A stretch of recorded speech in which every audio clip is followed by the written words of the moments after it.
Hey America, gather around because it's time to talk about something that affects us all.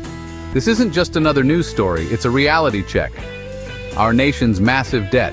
It's a topic that often gets swept under the rug, but today we're bringing it front and center.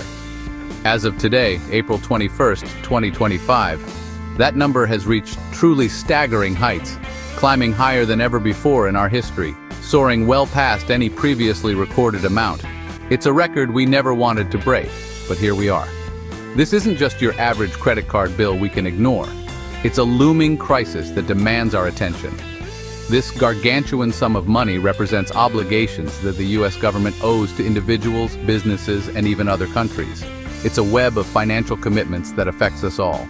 Now you might be wondering, John, why should I care about a bunch of numbers? What does this mean for me and my family? Well, my friend, these numbers represent our collective future. They are more than just figures on a page. They are the foundation of our society's well-being. They reflect the health of our economy and impact everything from the roads we drive on to the education our kids receive. Every aspect of our daily lives is touched by this. Imagine a giant weight hanging over our heads. It's a burden that grows heavier with each passing day. That's our national debt, steadily growing and threatening to drag us down. It's a challenge we can't afford to ignore. This isn't about pointing fingers or assigning blame. It's about coming together to find solutions. It's about understanding the magnitude of the situation and recognizing that ignoring it won't make it disappear.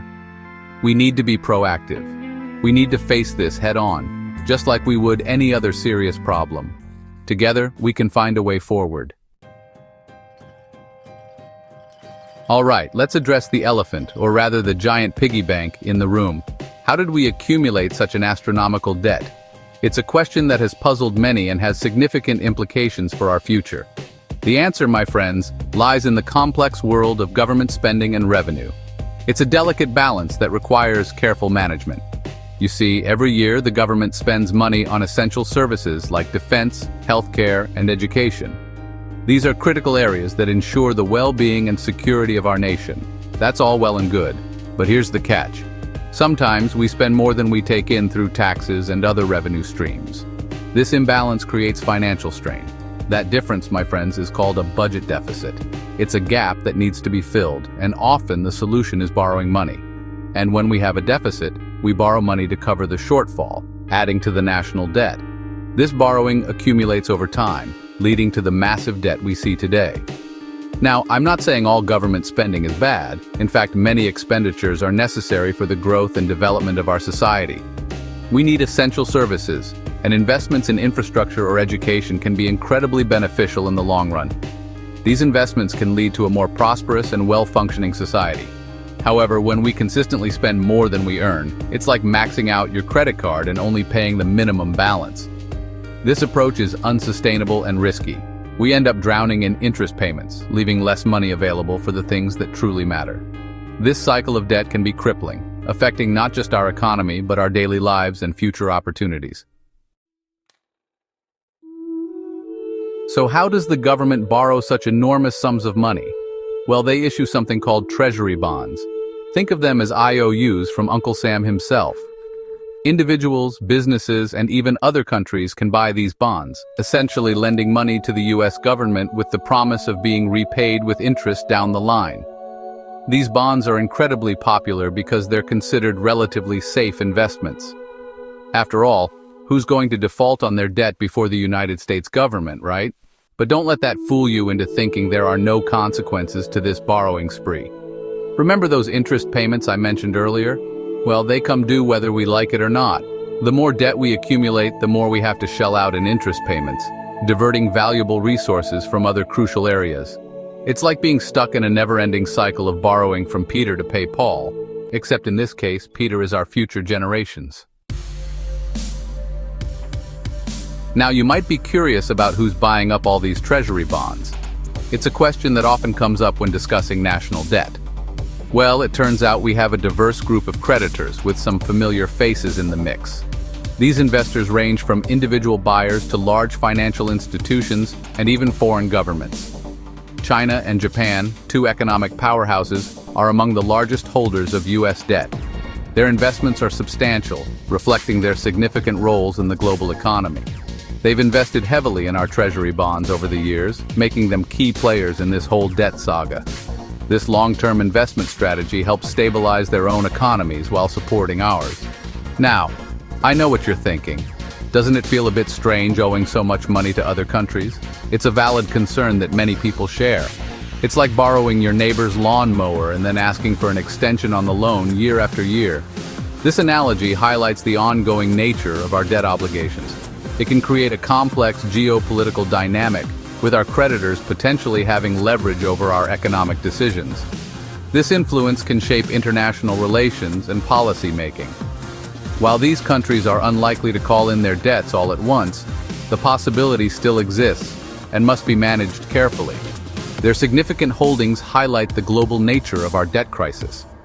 This interconnectedness means that our financial health impacts economies worldwide. We're not just dealing with a domestic issue. Our debt has far-reaching implications that extend beyond our borders.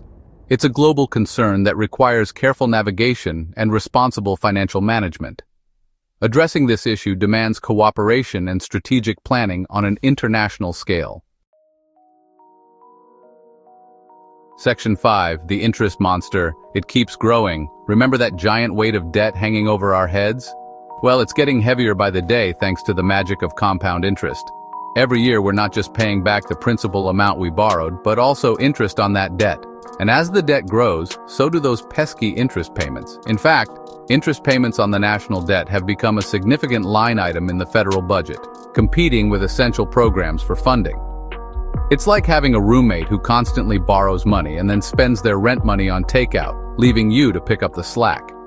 This growing interest burden is a ticking time bomb. The longer we wait to address our debt problem, the larger these payments become, eating away at our ability to invest in our future and leaving less financial wiggle room for unforeseen circumstances. Section 6. Borrowing from our future. A recipe for disaster? Now I know what you're thinking. John, this all sounds terrible, but can't we just keep borrowing and kicking the can down the road?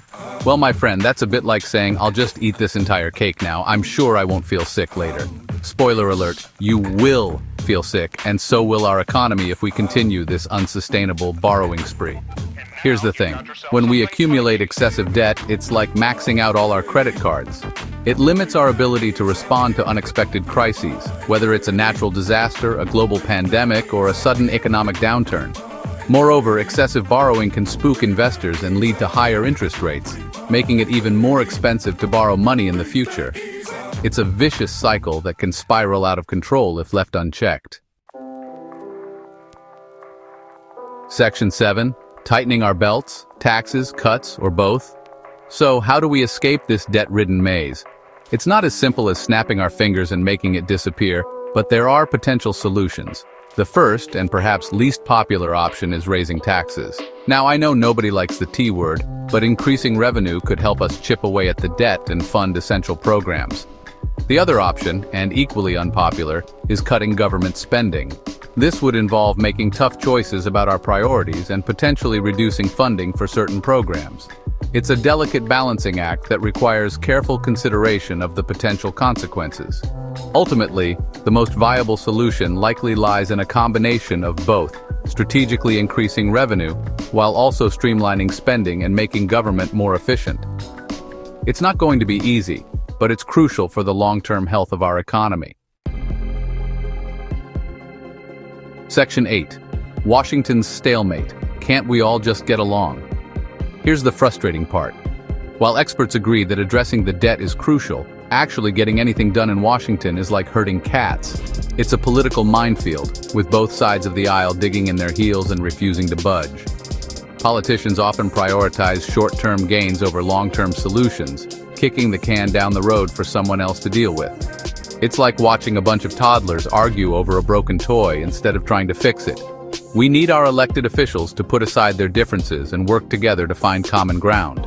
The longer they wait, the more difficult and painful the solutions will become. It's time for our leaders to show some courage, compromise, and, dare I say, even a little bit of common sense. Section 9. The clock is ticking, time for action. Folks, this isn't a problem that's going away on its own. The longer we wait to address our national debt, the more dire the consequences will become. We're talking about jeopardizing our economic security, limiting opportunities for future generations, and potentially facing a financial crisis that could make the 2008 meltdown look like a walk in the park. This isn't about scaring you, it's about empowering you to demand better from our elected officials. Write to your representatives, make your voices heard, and let them know that you care about the future of our nation. We can't afford to be bystanders in this critical debate. The time for action is now. Let's work together to find responsible solutions and secure a brighter future for ourselves and generations to come. Remember, folks, we're all in this together. Let's start acting like it.